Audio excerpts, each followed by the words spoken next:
तो मैं ऊपर से आया हुआ हूँ, मैं उन्हीं फोगों खिंपों का आदमी हूँ, उन्हीं फोगों खिंपों का आदमी हूँ। मेरे को पता है कई संकल्प पत्र में ये लिखा हुआ है कि हम जो है गाँव को 22 से 24 घंटे तक बिजली देंगे। लिखा हुआ है कि नहीं लिखा हुआ है? ये जनता से वादे किए थे आपने। मैं माननीय सदन के नेता से निवेदन करना चाहता हूँ कि वो जब रिप्लाई दे उसमें आप 10 गाँव के नाम बता देंगे, इस गाँव 10 गाँव के अंदर हमने 24 घंटे बिजली दी है, 22 घंटे दी है। एक भी प्रदेश के अंदर ऐसा गाँव नहीं है जिसके अंदर 24 घंटे बिजली मिली हो। एक भी प्रदेश के अंदर ऐसा कोई गांव नहीं है।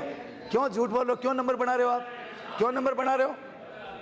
मुख्यमंत्री जी आगे नंबर बना रहे हो आप? सही से बताओ ना। देखो मैं बताऊं, घर में बैठ के सही बात करनी चाहिए।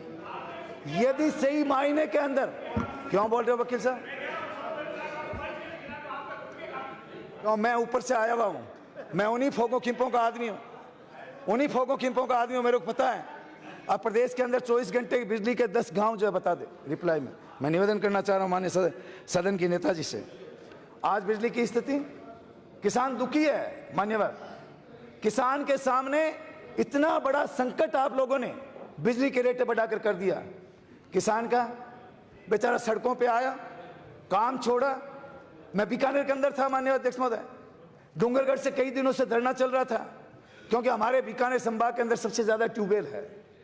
और वो किसान जो उसकी कमर टूट गई, किसान जो इकट्ठा हुआ, सरकार से मांग करी कि हम ये बिल जमा नहीं करवा सकते। 40 हजार रुपए का बूंद बूंद सिंचाई योजना, 40 हजार रुपए बिल आ रहा है मान्यवर। वो किसान भर सकता है क्या?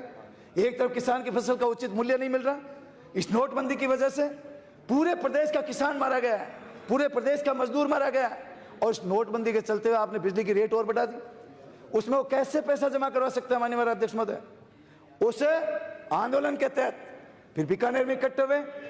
माननीय हमारे जो सिंचाई मंत्री जी वहां आए थे, आपके एमडी, चेयरमैन, सारे सलाहकार सारे जो है ना उस वक्त में इकट्ठे हुए। मैं वहां ही मौजूद था।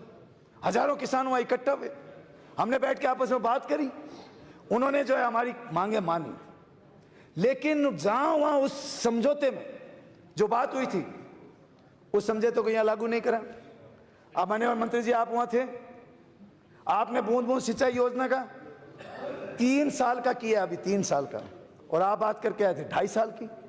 कम 2.5 साल में जो है इसको अब सामान्य श्रेणी में कर देंगे। यहाँ 3 साल हो गया, वहां कई लंबी चौड़ी बातें करके आए। कई बातें जो वहां आपने करी वो यह समझौता जो हुआ वो समझौता लागू नहीं हुआ। आप जनता को वहां फिर किसानों को गुमराह कर दिया।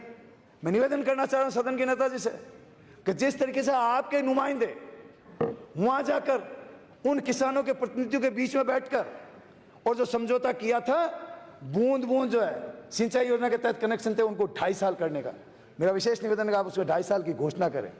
3 साल में 2.5 साल में कोई फर्क नहीं पड़ता। वैसे ही आपका साल भर ही रहा है तो 5 महीने पहले कर दो तो क्या दिक्कत है? उसमें कोई दिक्कत नहीं है माननीय अध्यक्ष महोदय। तो मैं अब जो वाई लूट रहे हैं, किसान आ रहे हैं, इनका सबका जो मान सम्मान का पैसा आपने बहुत बढ़िया कर दिया। सरकार ने बिजली की रेट घटा दी, किसान सड़कों पे आया, भूखा तिसा। आज भी 2 तारीख को पूरे हजारों की तादाद में किसान आए हुए माननीय अध्यक्ष महोदय, उसी बात को लेकर कि कई जो है चाहे वीसीआर की बात हो, चाहे लोड की बात हो, ये सदन के अंदर बार बार चर्चा हो रही है। लोड का ये, लोड का कोई मतलब नहीं, कोई लेन कोई देन। किसान ने यदि उसने जो है 40 HP की मोटर चला ली, उसकी जगह 60 का लोड कर दिया। मोटर उसकी 40 की लगी है, मोटर उसकी 25 की लगी हुई है, आप उसका लोड कर रहे हो 60 का। और बूंद बूंद कई जो कनेक्शन जो मीटरिंग कनेक्शन है, बूंद बूंद पे रेटें आपने कम करी नहीं।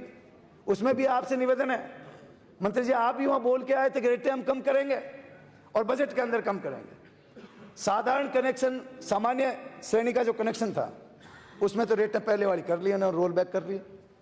लेकिन बूंद बूंद सिंचाई योजना के तहत जो रेटें आपने बढ़ाई थी वो आपने कम नहीं करी।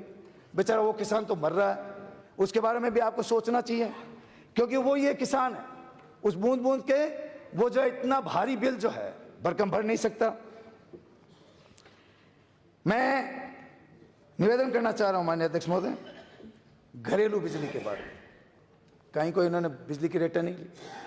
आज घरेलू बिजली, एक बेचारा गांव के अंदर बैठा हुआ झोंपड़ी के अंदर एक बल्ब उसका जल रहा है, और उस एक बल्ब का उसके 1000 रुपये बिल आ रहा है, वो भर सकता है क्या एक बल्ब का 1000 रुपये बिल? आप कह दो नहीं आ रहा। 1000 रुपये उसका बिल आ रहा है और एक बल्ब उसका जल रहा है, उसकी आप रेटें जो है घटाने का काम करो, क्योंकि वो बिल नहीं जमा करा सकता है। उसके सामने कोई कमाई का जरिया नहीं है, कोई कमाई का साधन नहीं जिससे वो जो है इस बढ़ी हुई रेट पे जो है पैसा जमा करा सके। कई बार रेटें बढ़ा दी उन्होंने। और दूसरी तरफ जो हमारे पावर प्रोजेक्ट है उनको जो है निजी के हाथों में देना चाह रहे हैं।